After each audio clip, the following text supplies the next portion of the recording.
आज आपल्या महाराष्ट्रामध्ये एक नवीन विचाराची म्हणजे ठेंगी पडलेली आहे आणि ते म्हणजे इथल्या शिक्षण खात्यातील अभ्यासक्रमाच्या बाबतीमध्ये जे वादंग सुरू आहे. आज सोशल मीडियाला पाहायला मिळते, बातम्या आहेत की शिक्षण खात्याने विद्यार्थ्यांच्या अभ्यासक्रमामध्ये मनुस्मृती, मनाचे श्लोक, भगवद्गीता याचा समावेश करायचं ठरवलेलं दिसतंय. म्हणजे हे कुणाच्या सुपीक डोक्यातला विचार आहे ते समजत नाही, परंतु समाजामध्ये तेढ कशी निर्माण करायची, त्याच्यात धार्मिक, काल्पनिक अशा गोष्टी अभ्यासक्रमात मुलांना शिकवायचं म्हणजे यांना नेमकं काय करायचं हे कळत नाही. आज मनुस्मृती जर अभ्यासक्रमात ठेवली तर त्याचे काय परिणाम होतील किंवा नाही होतील याबद्दल त्या तज्ज्ञांनी काही विचार केलेला नाही. जगामध्ये डॉक्टर बाबासाहेब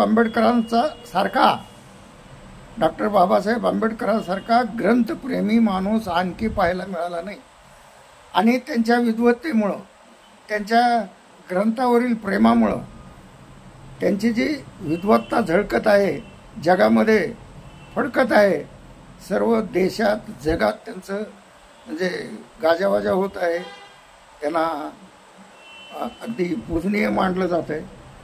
आणि त्या बाबासाहेबांनी इतके ग्रंथप्रेमी असताना आज लाखो ग्रंथालयासाठी स्वतःला राहायला घर म्हणून नाही, परंतु ग्रंथालयासाठी त्यांनी राजगृहासारखं भव्य दिव्य असं इमारत उभी केली, ती फक्त ग्रंथ ठेवण्यासाठी. आणि इतक्या ग्रंथाचे प्रेमी असताना त्यांनी मनुस्मृतीचं दहन केलं. हे कशासाठी केलं असेल? बाबासाहेबांना एक एक पुस्तक, एक एक ग्रंथ म्हणजे जीवाच्या पलीकडे ते सांभाळायचे, त्याच्यावर प्रेम करायचे, परंतु त्यांनी एकच पुस्तक असं निवडलं की मनुस्मृतीचं दहन केलं त्यांनी. याच्या मागची कारणं ह्या अभ्यासक्रमात हे टाकणाऱ्या विद्वानांनी त्याचा कधी काही विचार केलाय का? अहो, विद्यार्थ्यांना शिकवायचं, बालकांना तयार करायचं.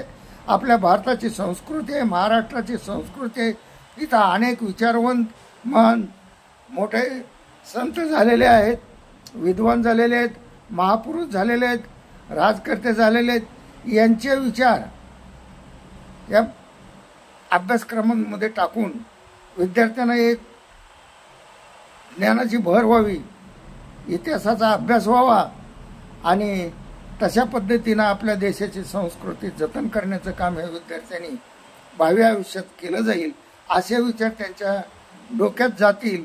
असे अभ्यासक्रमात प्रकरणं टाकण्यात ह्यांना काय अडचण आली? आणि ह्यांनी काही लोकांना म्हणजे या विद्यार्थ्यांना एकाच धर्माचे काही की ज्याच्यावर वाद आहे, जे समाजघातक प्रकरणं आहेत ते मनुस्मृतीमध्ये आहे, त्याच्यावर महिलांवर अत्याचार आहे, जातीयता आणि वर्णवादी असलेली मनुस्मृती हे समाजाला घातक आहे असं डॉक्टर बाबासाहेब आंबेडकरांचं मत होतं.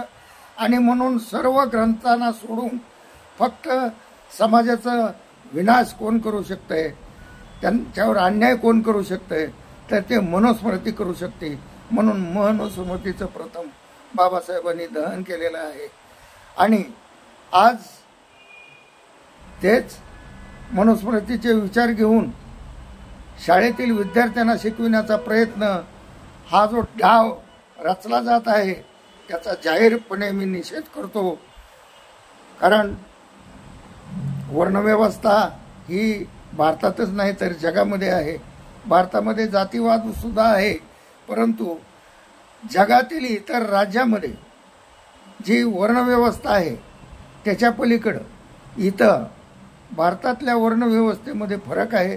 आणि ज्या व्यवसायामुळं जातीत जातीत समाजाची विभागणी झाली,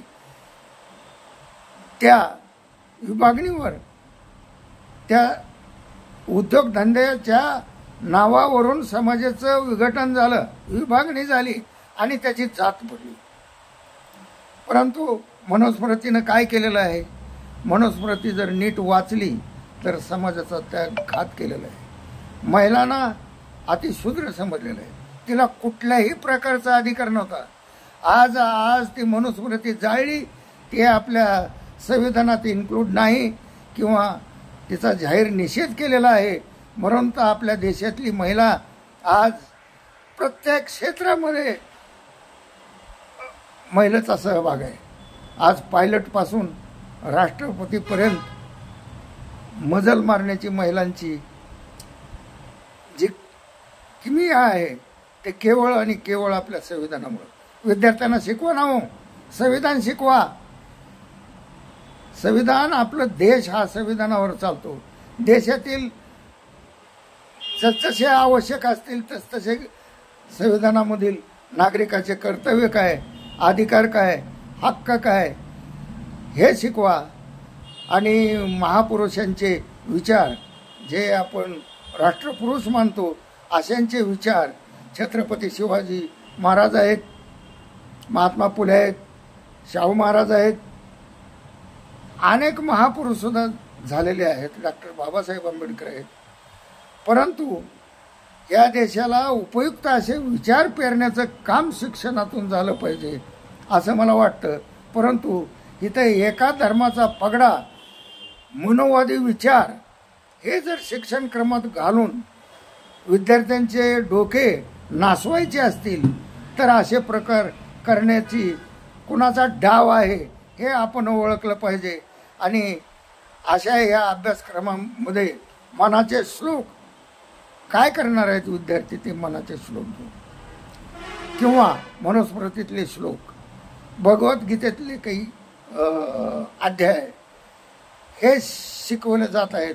अहो, जगामध्ये हे टेक्निक किती उच्च पद्धतीचं गेलेलं आहे. त्यांना नवीन टेक्निकलचं ज्ञान देण्याचं काम शाळेतून झालं पाहिजे, वर्गातून झालं पाहिजे. आपल्या देशाची संस्कृती काय, महाराष्ट्राची संस्कृती काय, कशापासून घेता येईल हे त्यांना शिकवलं पाहिजे. परंतु हे एखाद्या धर्मातल्या मनोवादी किड्याचा विचार जर अभ्यासक्रमात टाकून विद्यार्थ्यांचे डोके नासवायचे असतील तर अशा विचाराला माझा जाहीर निषेध आहे. धन्यवाद.